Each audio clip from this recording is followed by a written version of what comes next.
저희 남편은 집에서 버려진 자식이었지만 독립해서 사업을 하면서 크게 성공한 편이었죠. 저는 그냥 평범한 가정에서 자랐어요. 그리고 결혼 전까지 열심히 일을 하면서 살았죠. 그러다가 27살에 남편을 만나게 되었습니다.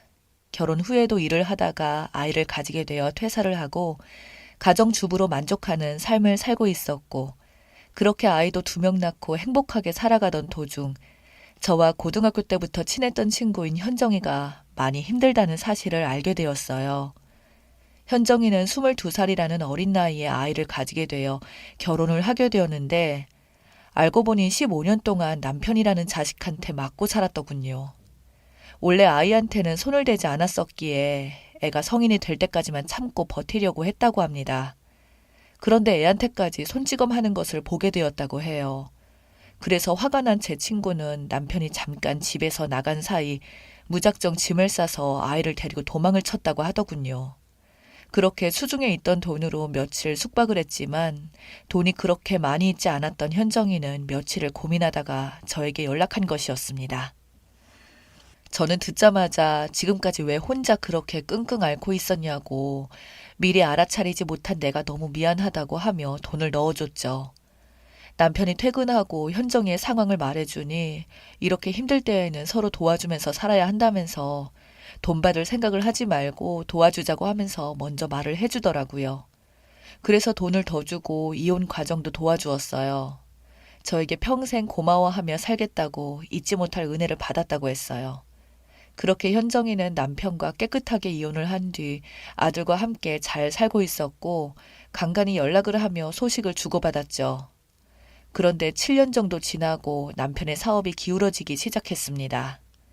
처음에는 남편이 티를 내지 않아서 몰랐었지만 혼자 버티고 버티다가 이제는 불가능하다고 생각했는지 저에게 털어놓더군요. 결국 사업은 폭삭 내려앉게 되었고, 저희는 빚을 갚고 아이 2명과 저희 부부가 함께 살기 위한 작은 집을 얻기 위해 주변 사람들과 가족들에게 손을 내밀었어요. 시댁에서 버린 자식이었던 남편이 망가지게 되니 돈 한 푼도 주지 않으셨고, 결국 저희는 친정에 들어가서 살게 되었습니다. 그 상황을 남편과 함께 헤쳐나가기 위해 저도 함께 일을 하기 시작했습니다. 마트에서도 일해보고 편의점 일, 가게 주방 등 제가 일할 수 있는 곳이면 어디든 가서 일을 했어요.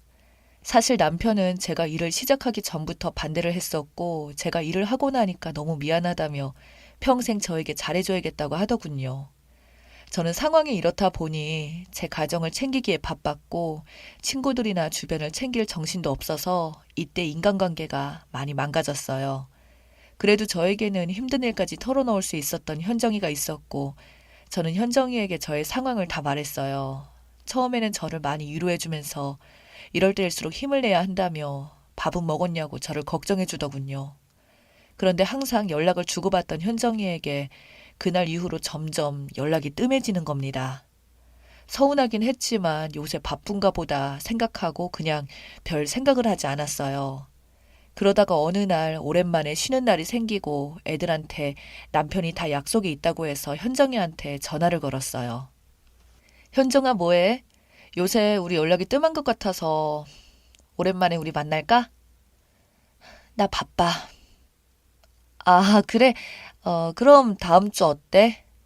바쁘다니까 내가 그쪽으로 갈까? 왜 이렇게 눈치가 없니? 만나기 싫다고. 그만 연락 좀 해. 너만 보면 내가 힘들었던 시절이 떠올라서 숨을 못 쉬겠더라고. 지금까지 제가 도와준 것 때문에 어쩔 수 없이 보고 지냈는데 이제 그만하자며 연락 그만해달라고 하고는 끊어버리더라고요. 그 문제로 지금까지 그렇게 생각할 줄 몰랐다고 진작 말하지 그랬냐고 하니까 저를 차단하겠다며 문자도 보내지 말라고 하는 겁니다. 저 혼자서만 절친이라고 생각했던 것이라는 걸 깨닫고는 너무 슬펐어요. 그리고 열심히 살아가야 하는 이유 중에 현정이에게 잘 사는 모습 보여줘야겠다는 이유가 하나 더 생기게 되었죠. 그렇게 2년 정도 지나고 저희는 열심히 살아갔고 기울었던 저희의 가정 형편도 나아지기 시작했습니다. 남편이 새롭게 시작한 사업이 또다시 풀리기 시작했고 집도 넓은 곳으로 다시 이사를 하게 되었어요. 남편은 이제 괜찮아. 네 일 그만둬. 라고 했고 저는 집에서 아이들과 남편을 위해 열심히 살아가기로 했죠. 남편의 사업은 승승장구하게 되었고 저희는 힘들었던 나날들을 보상받는 거구나 하면서 펑펑 울었던 기억이 납니다. 예전에 했던 사업보다 수입이 더 많고 여유로워진 남편은 저에게 특별한 기념일이 아니더라도 선물을 많이 사들고 오더군요. 제가 왜 이런 거에 돈을 쓰냐고 뭐라고 하면 지금까지 고생해준 저에게 이제 보답하려고 한다고 하면서 억지로 제 손에 쥐어주며 행복한 나날들을 보냈어요.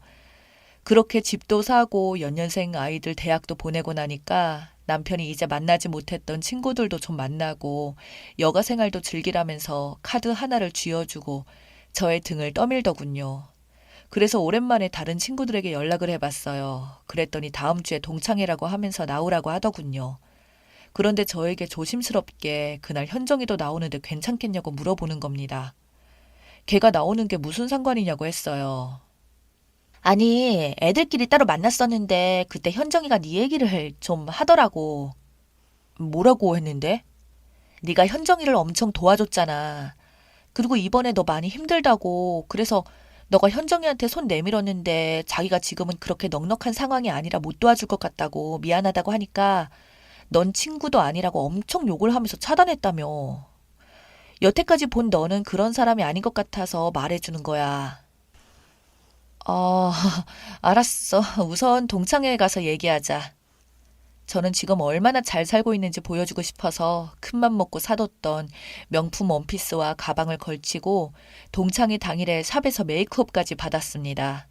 벤츠를 끌고 동창회에 도착한 저를 보고 친구들이 놀란 눈치였어요. 힘들다더니 뭐야. 아까 보니까 차도 벤츠던데? 머리부터 발끝까지 명품이네. 좋아 보여서 다행이야. 야, 김현정. 민주 괜찮아진 거 왜 말 안 했냐? 또 둘이 절친이라고 짜잔 하려고 했던 거야? 저를 보고 얼이 빠져있던 현정이는 환하게 웃으면서 왔냐고 물어보더군요. 오랜만에 만난 친구들과 신나게 얘기를 하고 즐겁게 놀았습니다. 그렇게 동창회가 끝나고 다음날 현정에게 문자가 왔더라고요. 제가 힘들 때에는 아는 척도 하지 말라고 하더니 참 뻔뻔스럽고 가증스럽더군요. 민주야 뭐해? 우리 오랜만에 밥이나 먹을까? 그래서 그냥 그러자고 얘기하고 저희 집으로 불렀어요. 약속 시간이 다가오고 현정이가 저희 집으로 오게 되었습니다. 어머, 집이 참 예쁘다. 먼저 밥부터 먹자. 라고 한 뒤 저희는 식탁에 앉아서 밥을 먹기 시작했어요.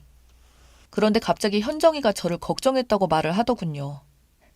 그래도 좋아 보여서 다행이다. 나 많이 걱정했어. 네가 이렇게 흔쾌히 나랑 밥 먹겠다고 해줘서 너무 좋더라. 우리 예전처럼 돌아갈 수 있는 거 맞지? 진심으로 물어보는 거야. 아직도 가만히 생각해보면 그때 그랬으면 안 됐었어. 저도 알잖아. 민석이 혼자 키우면서 버거운 일 많은 거. 이렇게 말하면서 울상인 표정을 짓더라고요. 아, 그래. 그래서 애들한테 내가 나쁜 년이다 라고 말하고 다닌 거야? 내가 이제 좀 사는 것 같으니까 나한테 다시 들러붙은 거고? 야, 너 말을 뭐 그렇게 해. 아니, 난 이제 좀 풀어보자고 온 건데. 참 뻔뻔하다. 원래 사람이 힘들 때 누구를 옆에 두어야 하는지 알게 된다더니 확실히 알게 됐네요. 너 그럼 오늘 대체 왜 만나자고 한 거야? 하면서 자리를 박차고 일어나길래 제가 일어나서 힘으로 의자에 다시 앉혔어요. 짜증을 내면서 일어나려고 하더니 제 표정을 봤는지 순순히 다시 앉더라고요. 양심이 있는 거야?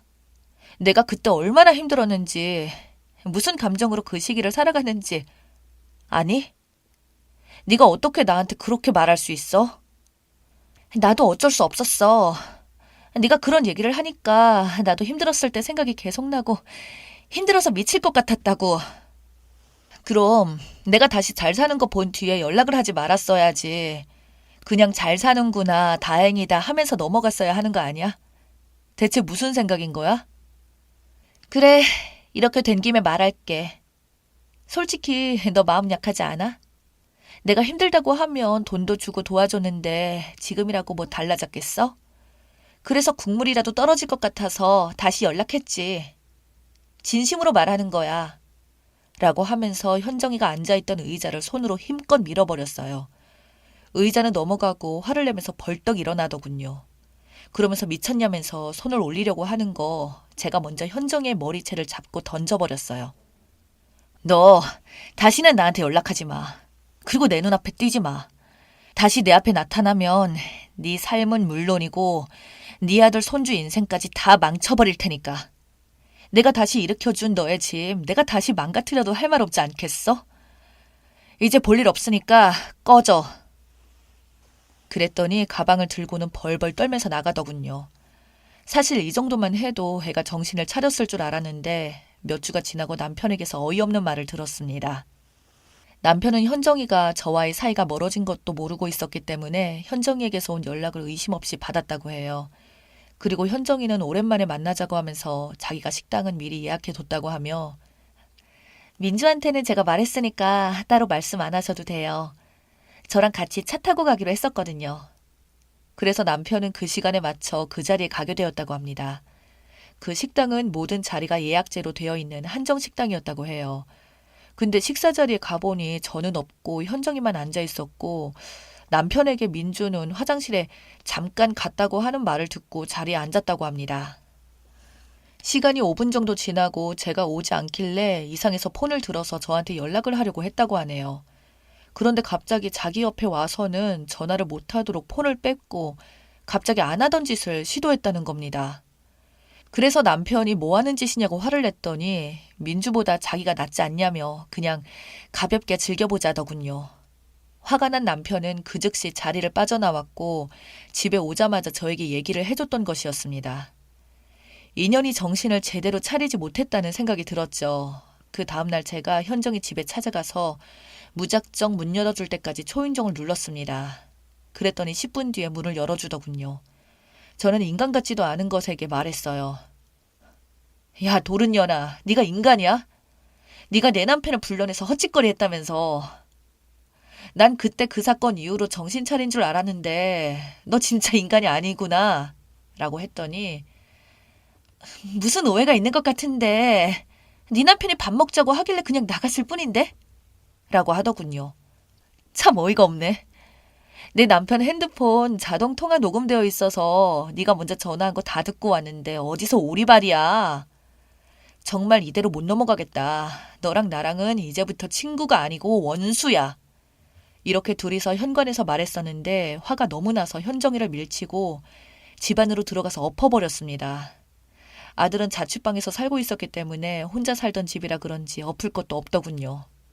그래서 책상도 다 뒤집고 주방 안에 있던 그릇들, 식기들 전부 다 꺼내서 깨트려 버렸어요. 처음에는 저를 말리던 현정이도 지 잘못을 알고 있는지 좀 말리다가 포기하고 그냥 바라만 보고 있더군요. 그리고 제가 제 눈에 띄지 않게 저 아래로 내려가서 혼자 고독사하라고 했습니다. 그리고 나와버렸어요. 한 달 뒤 그쪽 부근 부동산에 가서 물어보니 그 집 전세였는데 급하게 방 빼서 나갔다고 하더군요. 지금 현정이는 애들하고도 연락을 모두 끊고 혼자 어딘가로 내려가 사는 것 같았어요. 친구들한테 가끔 현정이 소식을 물어보면 자신들도 모른다고 연락이 끊겼다고 하더군요. 저는 이때 이 일로 인생 공부 제대로 했습니다. 제 자식들에게 친구를 너무 믿지 말라고 항상 말해주고 있습니다. 세상에서 제일 무서운 건 사람이라더니 제가 아닌 제 배경만을 원하는 사람이 있다는 것을 절실히 느꼈네요. 들어주셔서 감사합니다.